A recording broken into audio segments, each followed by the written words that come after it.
ইউরোপের আকাশে পারমাণবিক মেঘ, ট্রাম্পের পদক্ষেপ ও মস্কোর প্রতিক্রিয়া। ইউরোপের ভূ রাজনৈতিক মঞ্চে ফের ঘনিয়ে আসছে এক নতুন মেঘ, যা বিশ্ব জুড়ে ছড়িয়ে দিয়েছে গভীর উদ্বেগ। রণাঙ্গনের প্রতিটি পদক্ষেপ এখন নিবিড়ভাবে পর্যবেক্ষণ করা হচ্ছে, কারণ ডোনাল্ড ট্রাম্পের একটি কথিত বড় সামরিক পদক্ষেপ এবং ইউরোপে মার্কিন পারমাণবিক অস্ত্রের সম্ভাব্য পুনর্মোতায়েন নিয়ে মস্কোর প্রথম প্রতিক্রিয়া বিশ্বকে এক নতুন উত্তেজনার মুখে ঠেলে দিয়েছে। সংবাদ শিরোনামগুলো যেন এক নাটকীয় চিত্রনাট্যের ইঙ্গিত দিচ্ছে। দ্য টাইমস এবং টেলিগ্রাফের মতো প্রভাবশালী সংবাদ মাধ্যমগুলো প্রথমবারের মতো খবর প্রকাশ করেছে যে মার্কিন যুক্তরাষ্ট্র 2008 সালের পর এই প্রথমবার যুক্তরাজ্যে পারমাণবিক অস্ত্র মোতায়েন করেছে। প্রতিবেদনে বলা হয়েছে বেশ কয়েকটি B-16-12 থার্মোনিউক্লিয়ার গ্র্যাভিটি বোমা সাফরের রাফ ল্যাকেনহিথ বিমান ঘাঁটিতে স্থানান্তরিত করা হয়েছে। ধারণা করা হচ্ছে এই বোমাগুলো মার্কিন যুক্তরাষ্ট্রের কিটল্যান্ড বিমান ঘাঁটি থেকে উড়িয়ে আনা হচ্ছে। যদি এই খবর সত্যি হয়, তবে এটি হবে এক দশকেরও বেশি সময় পর ব্রিটেনে মার্কিন পারমাণবিক অস্ত্রের প্রথম মোতায়েন। B-16-12 একটি কৌশলগত পারমাণবিক বোমা, যা পরিবর্তনশীল শক্তি এবং নির্ভুলতা নির্দেশিকা সম্পন্ন। এর উপস্থিতি নিঃসন্দেহে আঞ্চলিক শক্তির ভারসাম্যে এক নতুন মাত্রা যোগ করবে।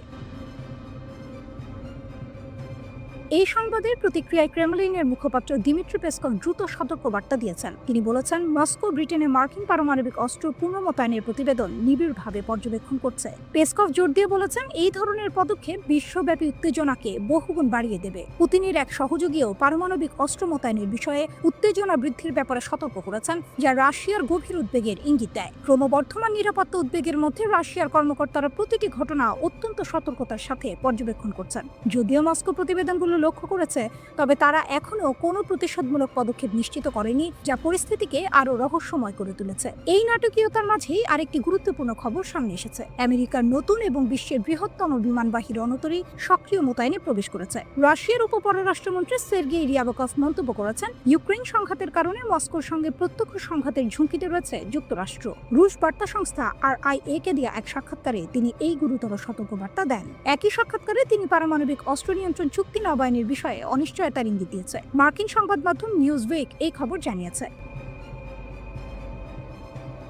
রাশিয়া এবং যুক্তরাষ্ট্রের মধ্যে যে পারমাণবিক অস্ত্র নিয়ন্ত্রণ চুক্তি রয়েছে, তার মেয়াদ 2026 সালে শেষ হবে। এই চুক্তির অধীনে 2022 সালের নভেম্বরে পারমাণবিক স্থাপনা পরিদর্শনের কার্যক্রম স্থগিত করা হয়েছিল। রিয়াবকভকে এই পরিদর্শনের বিষয়ে প্রশ্ন করা হলে তিনি বলেন, এই চুক্তির মূল লক্ষ্য ছিল দ্বিপক্ষীয় অবস্থা এবং নিরাপত্তা নীতির ভিত্তিতে কৌশলগত সম্পর্ক জোরদার করা। তবে তিনি অভিযোগ করেন যে মার্কিন পদক্ষেপের কারণে এই নীতিগুলো লঙ্ঘিত হয়েছে। রিয়াবকভ আরও বলেছেন, ওয়াশিংটনের রুশ বিরোধী অবস্থানের কারণে রাশিয়া এবং যুক্তরাষ্ট্রের সম্পর্ক অচল অবস্থায় পৌঁছে গেছে। ইউক্রেনকে মার্কিন আব্রামস ট্যাঙ্ক সরবরাহের সিদ্ধান্তকে চরম ধ্বংসাত্মক পদক্ষেপ হিসেবে উল্লেখ করেছেন তিনি। তার মতে, এতে করে যুদ্ধের উত্তেজনা আরও তীব্র হবে।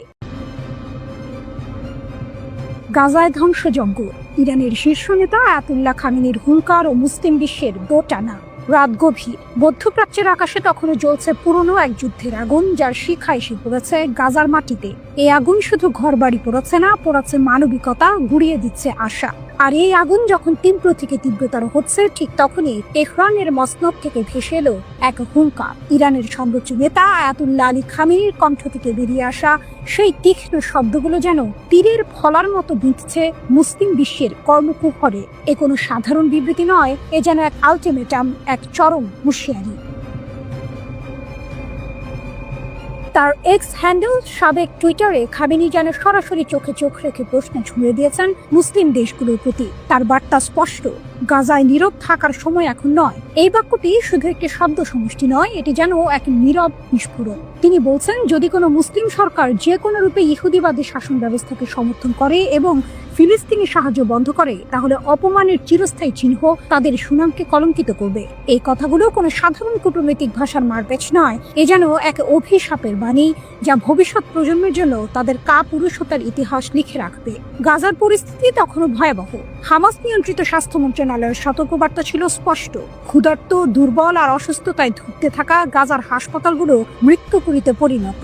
শত শত মানুষ মৃত্যুর মুখে, অথচ আন্তর্জাতিক মহলের নীরবতা যেন পাথর চাপা দিয়ে রেখেছে মানবিকতার কণ্ঠস্বরকে। জাতিসংঘের কণ্ঠ থেকেও ভেসে এসেছিল একই আর্তনাদ, জরুরি সাহায্য ছাড়া ফিলিস্তিনিরা অনাহারের মুখোমুখি। এমন এক পরিস্থিতিতে খামেনির এই হুঙ্কার যেন নিভে যাওয়া প্রদীপে হঠাৎ এক ঝলক আলোর শিখা। ইরানের পররাষ্ট্রমন্ত্রীও ছাড়লেন না।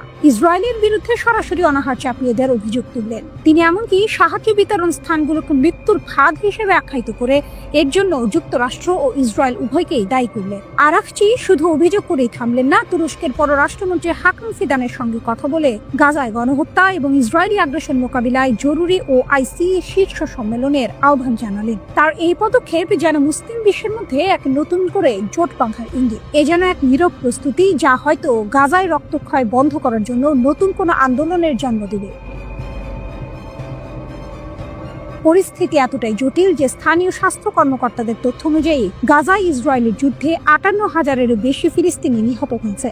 এই সংখ্যাটি কেবল একটি পরিসংখ্যান নয়, এটি মানব ইতিহাসের এক কালো অধ্যায়ের সাক্ষী। প্রশ্ন হলো, খামেনির এই হুমকি কি মুসলিম বিশ্বের ঘুম ভাঙাতে পারবে, নাকি এই হুঙ্কারও অন্যান্য প্রতিবাদের মতো নীরবতায় ঢাকা পড়ে যাবে? মুসলিম বিশ্বের নেতারা কি এই অপমানের চিরস্থায়ী চিহ্ন নিজেদের গায়ে লাগতে দেবেন, নাকি গাজার জন্য এক হয়ে রুখে দাঁড়াবেন? সময়ের ঘড়ির কাঁটা ঘুরছে আর প্রতিটি টিকটিকে গাজার মাটিতে বাড়ছে মৃত্যুর সংখ্যা। গাজার আগুন কি সত্যিই মুসলিম বিশ্বের বিবেককে জাগিয়ে তুলবে? ভোর হওয়ার ঠিক আগের মুহূর্ত, রাতের অন্ধকার তখনও কাটেনি। আকাশে সুখ তারা মিটিমিটি জ্বলছে, কিন্তু পারস্য উপসাগরের আকাশে তখন বারুদের গন্ধ। ইসরায়েলের আগ্রাসন ইরানের বুকে আঘাত হেনেছে। এ যেন এক বিনা উস্কানির হামলা। শান্ত পারমাণবিক স্থাপনাগুলো লক্ষ্য করে চালানো এই আক্রমণ কোনো সাধারণ ঘটনা নয়, এ ছিল ইচ্ছাকৃত আগ্রাসন। কিন্তু ইরান তারা চুপ করে বসে থাকেনি, জবাব ছিল দাঁত ভাঙা। ইরানের পররাষ্ট্রমন্ত্রী আব্বাস আরাকচি চীনের CGTN চ্যানেলে যখন কথা বলেছেন, তার কণ্ঠে স্পষ্ট দৃঢ়তা। যুদ্ধ কখনো আমাদের পছন্দ ছিল না, তিনি বলছেন, কিন্তু যদি এটি আমাদের উপর চাপিয়ে দেওয়া হয় তবে আমরা পুরোপুরি প্রস্তুত। ভাবুন তো, এক শান্ত কূটনীতিবিদ যার কাজ আলোচনার টেবিলে বসা, তার মুখ থেকে এমন কথা। এর মানে কি ইরান কি তাহলে যুদ্ধের জন্য তৈরি? ইসরায়েলের খুব খারাপ ট্র্যাক রেকর্ড নিয়ে সতর্ক করে আরাকচি স্পষ্ট করে দিয়েছেন, কোনো যুদ্ধবিরতি চুক্তিতে তাদের ভরসা নেই। তাদের সেনারা উচ্চ সতর্কতায় আছে, যে কোনো লঙ্ঘনের জন্য তারা প্রস্তুত। এই যে ইরানের এই অপ্রতিরোধ মনোভাব, এর পেছনের রহস্য কি? ইরানের শক্তির মূল কেন্দ্রবিন্দুতে রয়েছে তাদের আত্মরক্ষার অধিকার। আরাকচি বারবার বলেছেন, ইরান আত্মরক্ষার বৈধ অধিকার প্রয়োগ করতে বাধ্য হয়েছে। তাদের সেনারা আক্রমণকারীদের সফলভাবে প্রতিহত করেছে, এতটাই সফলভাবে যে ইসরায়েল নিঃশর্ত যুদ্ধবিরতির জন্য চাপ দিতে বাধ্য হয়েছে। এটা কি শুধু মুখের কথা, নাকি এর পেছনে আছে এক সুসংগঠিত সামরিক শক্তি?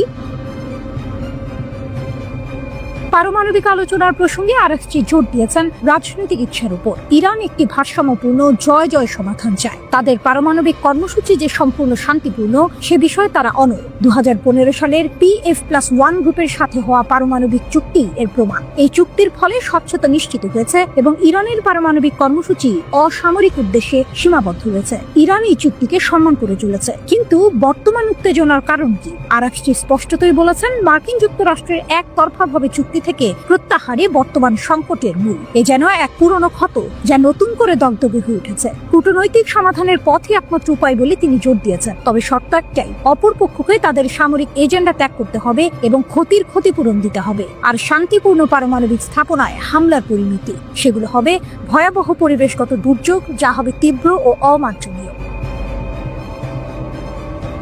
এই উত্তেজনার মধ্যে ইরান আঞ্চলিক মিত্রদের দিকে হাত বাড়িয়েছে। সাংহাই সহযোগিতা সংস্থা SCO এর সদস্য দেশগুলো, বিশেষ করে চীনের সমর্থনের জন্য আরাকচি কৃতজ্ঞতা প্রকাশ করেছেন। চীনের প্রেসিডেন্ট শি জিনপিং এর সঙ্গে তার দ্বিপাক্ষিক বৈঠক এবং আসন্ন SCO শীর্ষ সম্মেলনে ব্যাপক রাজনৈতিক সমর্থনের আশা ইঙ্গিত দেয় যে ইরান শুধু সামরিক শক্তিতেই নয়, কূটনৈতিক ময়দানেও নিজেদের অবস্থান সুসংহত করতে বদ্ধপরিকর। SCO ইরানকে সমর্থন করে আগ্রাসনকে ইরানের সার্বভৌমত্বের লঙ্ঘন এবং আঞ্চলিক ও আন্তর্জাতিক নিরাপত্তার জন্য হুমকি হিসেবে চিহ্নিত করেছে। এটা ইরানের জন্য এক বিরাট কূটনৈতিক জয়। আরাকচির এই বক্তব্য কেবল একটি সতর্কবার্তা নয়, এটি ইরানের আত্মবিশ্বাস ও শক্তিরও বহিঃপ্রকাশ। তাদের অপ্রতিরোধ্য সামরিক প্রস্তুতি, দৃঢ় কূটনৈতিক অবস্থান এবং আন্তর্জাতিক সমর্থন সবকিছু মিলে এক নতুন ইরানকে দেখা যাচ্ছে। তারা যুদ্ধের উস্কানি দিচ্ছে না, কিন্তু যুদ্ধ যদি তাদের উপর চাপিয়ে দেওয়া হয় তবে তারা প্রস্তুত। এ যেন এক শান্ত সমুদ্র যা তার গভীরে বিপুল শক্তি ধারণ করে আছে। কখন সেই শক্তি ফেটে পড়বে তা বলা কঠিন, তবে এটা স্পষ্ট, ইরান এখন আর সেই দেশ নয় যাকে সহজে দাবিয়ে রাখা যাবে। তারা নিজেদের অধিকার রক্ষায় যে কোনো মূল্যে লড়তে মার্কিন প্যাট্রিয়ট ব্যর্থ, ইরানের ব্যালিস্টিক ক্ষেপণাস্ত্র আঘাত হানল আল উদেইদ ঘাঁটিতে। প্রায় 20 দিনের নীরবতা আর অস্বীকৃতির পর অবশেষে সত্য প্রকাশ পেল।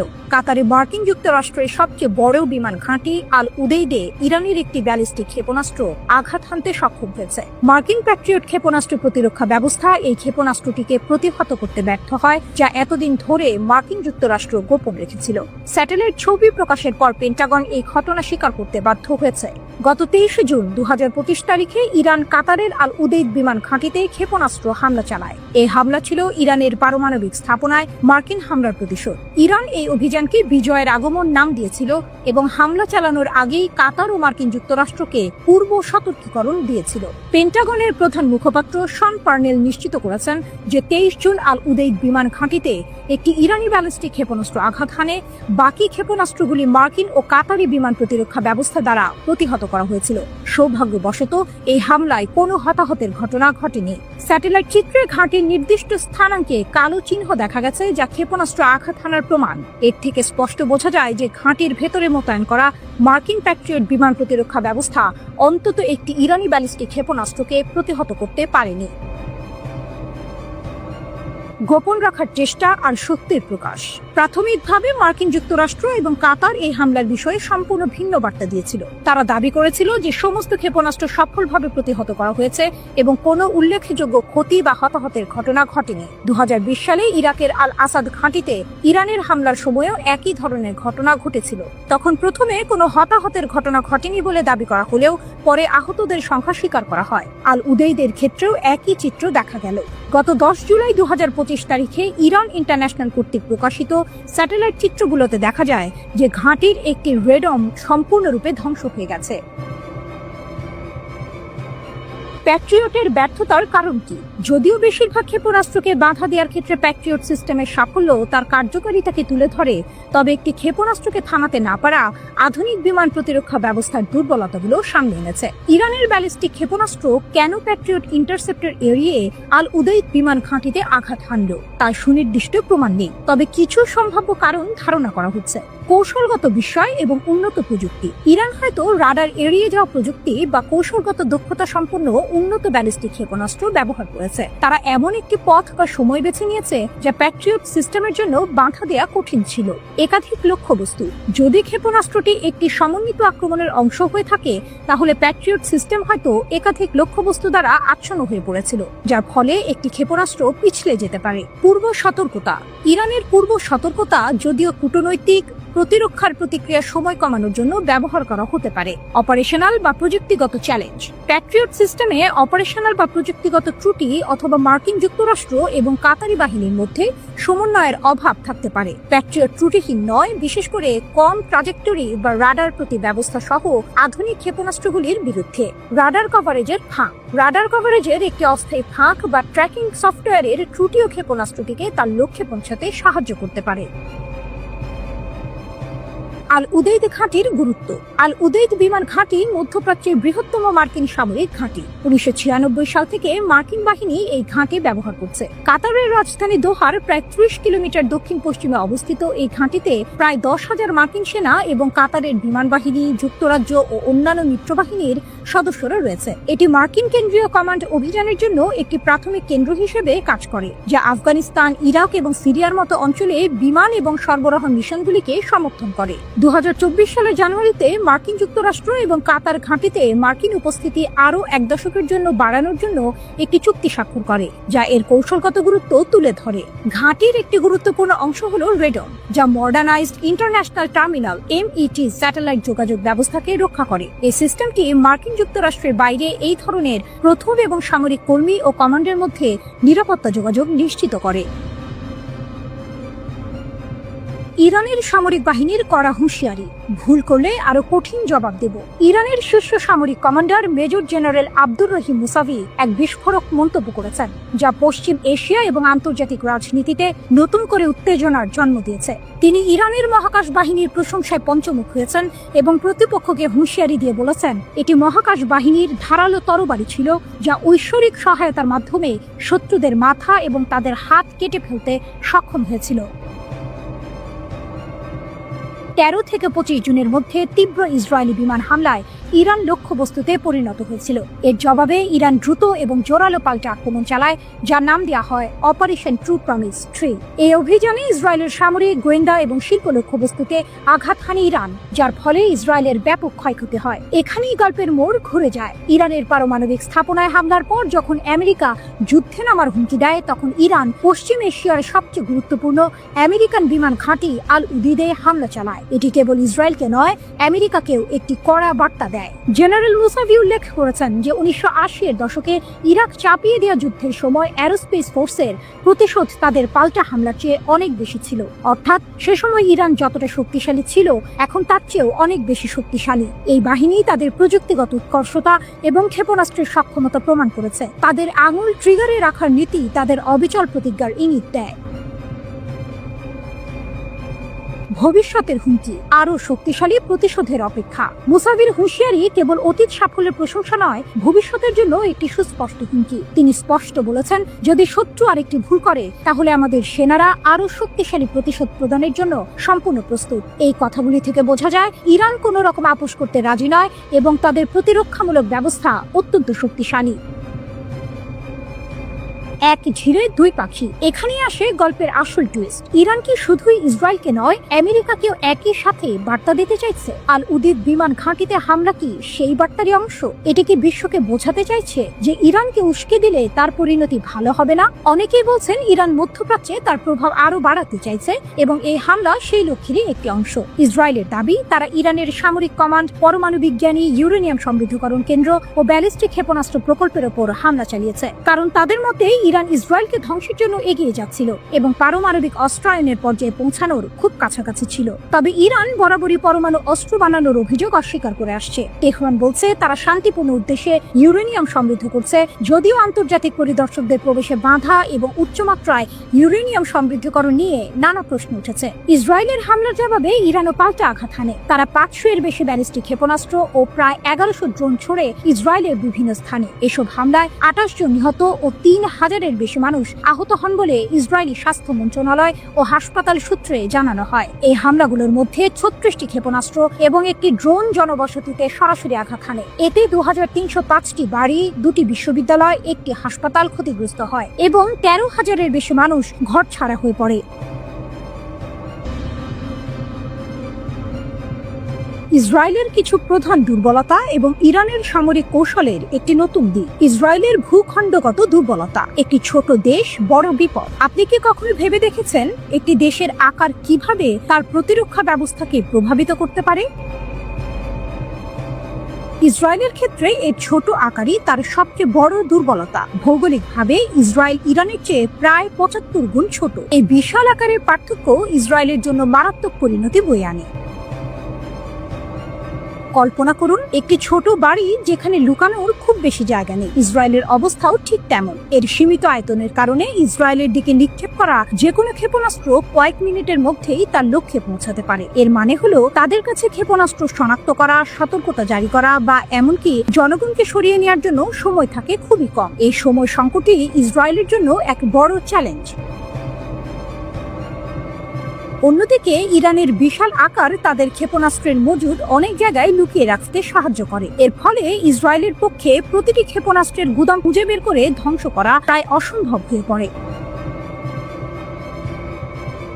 ইরান তাদের ক্ষেপণাস্ত্র ব্যবস্থাকে শুধু ছড়িয়ে ছিটিয়ে রাখেনি, বরং সুরক্ষিত স্থানেও স্থাপন করেছে। এর ফলস্বরূপ ইসরায়েলি হামলাগুলো দ্রুত সমস্ত ক্ষেপণাস্ত্র উৎক্ষেপণ ক্ষমতাকে অকার্যকর করতে পারে না, যা তাদের জন্য একটি ধারাবাহিক হুমকি হয়ে দাঁড়ায়। খরচ এবং কৌশল। অসম যুদ্ধ। এই সামরিক সংঘাতের আর্থিক দিকটি আরো আশ্চর্যজনক। একটি একক দিনের ক্ষেপণাস্ত্র হামলায় ইরানের খরচ হয়েছে $200 মিলিয়ন বেশি, যেখানে ইসরায়েলের প্রতিরক্ষা বাহিনী IDF খরচ করেছে $1 বিলিয়ন। অর্থাৎ ইরান যত টাকা খরচ করেছে, ইসরায়েল তার 5 গুণ বেশি খরচ করেছে নিজেদের রক্ষা করতে। সংখ্যাগুলো বিশ্লেষণ করলে দেখা যায় ইসরায়েলের অ্যারো ক্ষেপণাস্ত্রের দাম প্রায় $2.5 মিলিয়ন, ডেভিডের স্লিং এর দাম প্রায় $1 মিলিয়ন এবং আয়রন ডোম ক্ষেপণাস্ত্রের দাম $20,000 থেকে $1 লাখ। এর বিপরীতে ইরানের ব্যালিস্টিক ক্ষেপণাস্ত্রের দাম মাত্র $2 লাখ এবং ড্রোনগুলোর দাম $20,000 থেকে $50,000। এই খরচ বৈষম্য ইসরায়েলের জন্য একটি দীর্ঘমেয়াদী সমস্যা তৈরি করে। কিন্তু এখানেই একটি টুইস্ট আছে। ইরান শুধু সস্তা ক্ষেপণাস্ত্র ব্যবহার করেই থেমে নেই। তাদের একটি কার্যকর কৌশল হলো মোবাইল ক্ষেপণাস্ত্র এবং ড্রোন লঞ্চার ব্যবহার করা। তারা নির্দিষ্ট স্থানে ক্ষেপণাস্ত্র উৎক্ষেপণের উপর নির্ভর করে না, কারণ সেগুলো সহজেই হামলার লক্ষ্য হতে পারে। এর পরিবর্তে তারা ছোট পাল্লার ব্যালিস্টিক ক্ষেপণাস্ত্র এবং ড্রোনগুলোকে ট্রাকে স্থাপন করে, যা তাদের দ্রুত হামলা চালিয়ে স্থান পরিবর্তন করতে সাহায্য করে ধরা পড়ার আগে। এই পদ্ধতিটি ইসরায়েলের জন্য প্রতিরক্ষামূলক হামলা চালানো অনেক কঠিন করে তোলে। এছাড়াও ইরানের অস্ত্রের মজুদ দুর্গম অঞ্চলে ছড়িয়ে ছিটিয়ে থাকে, যা বড় আকারের বোমা হামলায় ক্ষয়ক্ষতি কমায়। এর মানে হলো বারবার আক্রমণের পরেও তাদের কাছে সবসময় অস্ত্র থাকে।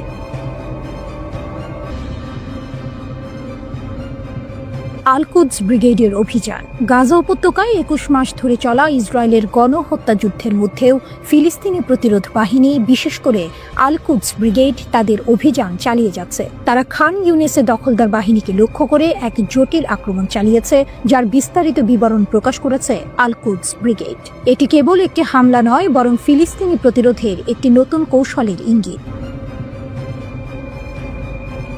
ইসরায়েলি সাঁজোয়া বাহককে লক্ষ্য করে উচ্চ স্তরের আক্রমণ। আল কুদস ব্রিগেডের খান ইউনিস বিভাগের একজন ফিল্ড কমান্ডার জানিয়েছেন, গত 8 জুলাই আবাসান আল কাবিরা এলাকায় এই অভিযানটি চালানো হয়। বেশ কয়েকদিন ধরে নিবিড় পর্যবেক্ষণের পর যোদ্ধারা একটি ইসরায়েলি সাঁজোয়া কর্মী বাহকের পথে কৌশলগতভাবে 12 বিস্ফোরক ডিভাইস স্থাপন করে। তাদের মূল লক্ষ্য ছিল দখলদার সৈন্যদের ধরে নিয়ে যাওয়া। তবে এই পরিকল্পনা কিছুটা ব্যাহত হয় যখন কাছাকাছি থাকা ইসরায়েলি সামরিক যানগুলো হস্তক্ষেপ করে। শুরু হয় তীব্র গোলাগুলি এবং মেশিন গানের ব্যবহার। এই সংঘর্ষে লক্ষ্যবস্তু সৈনিক নিহত হয় এবং বেশ কয়েকজন আল কুদস ব্রিগেড যোদ্ধাও শহীদ হন।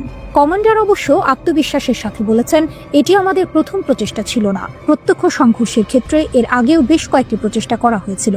আমরা আমাদের যোদ্ধাদের ওপর আস্থা রাখি।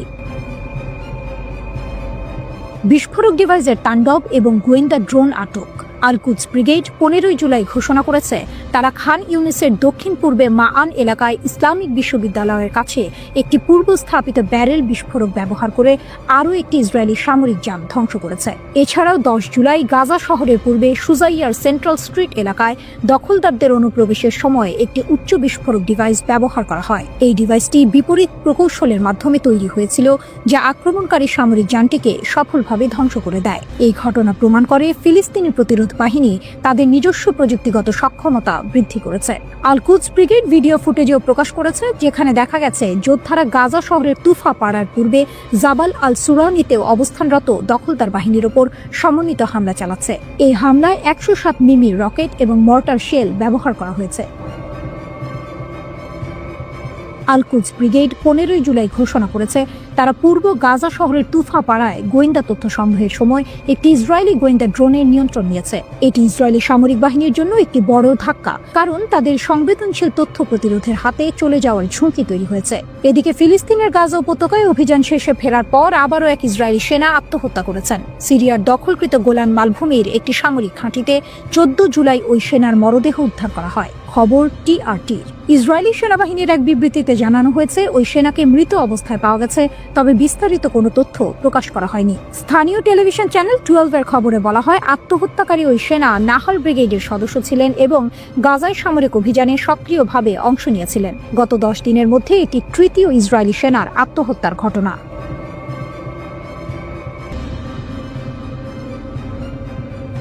ইসরায়েল যুক্তরাষ্ট্রকে ইরানের কড়া হুঁশিয়ারি। যুদ্ধ যেখানে থেমেছিল সেখান থেকে আবার শুরু হবে।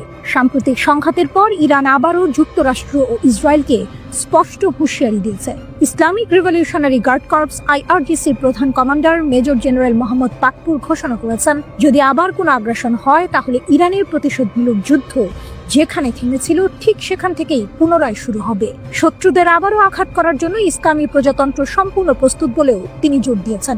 ইরানের সেনাপ্রধান মেজর জেনারেল আমির হাতামির সাথে এক বৈঠকে পাকপুর এই মন্তব্য করেন। তিনি দৃঢ়তার সাথে বলেন, IRGCর মনোবল এখন সর্বোচ্চ পর্যায়ে রয়েছে এবং শত্রুর বিরুদ্ধে যে কোনো পাল্টা আক্রমণের জন্য সশস্ত্র বাহিনী পুরোপুরি প্রস্তুত ও সমন্বিত। পাকপুর ইরানও তাদের শত্রুদের মধ্যে ঘটে যাওয়া 12 দিনের এক কঠিন যুদ্ধের কথা উল্লেখ করেন। তিনি জানান সেই সময় ইরানকে ইসরায়েল ও যুক্তরাষ্ট্রের আগ্রাসন মোকাবিলা করতে হয়েছিল। পাকপুর দাবি করেন এই সময়ে ইরানের সশস্ত্র বাহিনী জাতির বীরত্বপূর্ণ সমর্থন নিয়ে ইরানের ইতিহাসের সবচেয়ে কঠিন ও জটিল যুদ্ধ এবং রাষ্ট্রদ্রোহ নিষ্ক্রিয় করতে সক্ষম হয়েছিল। গত 13 জুন ইসরায়েল বিনা প্ররোচনায় ইরানের বিরুদ্ধে আগ্রাসন শুরু করে। এর ফলে বহু উচ্চপদস্থ সামরিক কমান্ডার, পারমাণবিক বিজ্ঞানী এবং সাধারণ বেসামরিক নাগরিক নিহত হন। এর পরের সপ্তাহে যুক্তরাষ্ট্র এই যুদ্ধে যোগ দেয় এবং 3টি ইরানি পারমাণবিক স্থাপনায় বোমা হামলা চালায়। ইরানের পাল্টা জবাব, ব্যালিস্টিক ক্ষেপণাস্ত্রের ভয়ঙ্কর আঘাত। তবে ইরান চুপ থাকেনি। প্রতিশোধ হিসেবে শত শত ইরানি ব্যালিস্টিক ক্ষেপণাস্ত্র এবং ড্রোন ইসরায়েলি বিমান প্রতিরক্ষা ব্যবস্থাকে ভেদ করে। এসব ক্ষেপণাস্ত্র ও ড্রোন অধিকৃত ফিলিস্তিনি অঞ্চল জুড়ে গুরুত্বপূর্ণ সামরিক, গোয়েন্দা, শিল্প, জ্বালানি এবং গবেষণা ও উন্নয়ন স্থাপনাগুলোতে নির্ভুলভাবে আঘাত হানে। এখানেই শেষ নয়, ইরানের সশস্ত্র বাহিনী কাতারের আল উদেইদ বিমান ঘাঁটিতেও ব্যালিস্টিক ক্ষেপণাস্ত্র হামলা চালায়, যা পশ্চিম এশিয়ার বৃহত্তম আমেরিকান সামরিক ঘাঁটি। পাকপুর গর্ব করে বলেন, ইরানি জনগণ এবং সশস্ত্র বাহিনীর ইচ্ছা শক্তি এবং মর্যাদা জয়ী হয়েছে। আমরা সবাই একসাথে দাঁড়িয়ে আছি। প্রিয় ইরান কখনো তার শত্রুদের সাথে লড়াইয়ে পরাজিত হয়নি। তিনি আরো বলেন, যুদ্ধের শেষ দিনগুলিতে ইসরায়েলিরা তাদের নিজেদের চোখে প্রতিশ্রুত নরক দেখেছিল। আক্রমণকারীদের আমরা ছাড়ব না। আইআরজিসি প্রধানের বার্তা ছিল স্পষ্ট, আমরা আক্রমণকারীদের ছেড়ে দেব না। আক্রমণকারীদের বিরুদ্ধে যুদ্ধ ঠিক সেখান থেকে শুরু করব যেখানে এটি থেমেছিল। মেজর জেনারেল হাতামিও ইসরায়েলি শাসন ব্যবস্থার কঠোর নিন্দা করেছেন। তিনি বলেছেন, দুষ্টু ইহুদিবাদী শাসন ব্যবস্থা এই অঞ্চল এবং বিশ্বের শান্তি ও নিরাপত্তার জন্য হুমকি এবং মুসলমানদের শত্রু। সুযোগ পেলে এটি এই অঞ্চলের অন্যান্য দেশগুলিতেও আক্রমণ করবে। হাতামি আরও প্রতিশ্রুতি দেন, আমরা প্রতিশ্রুতি দিচ্ছি সেনাবাহিনী এবং আইআরজিসি পাশাপাশি থাকবে এবং হাতে হাত রেখে ইরানের গর্বিত পতাকার জন্য কাজ করবে।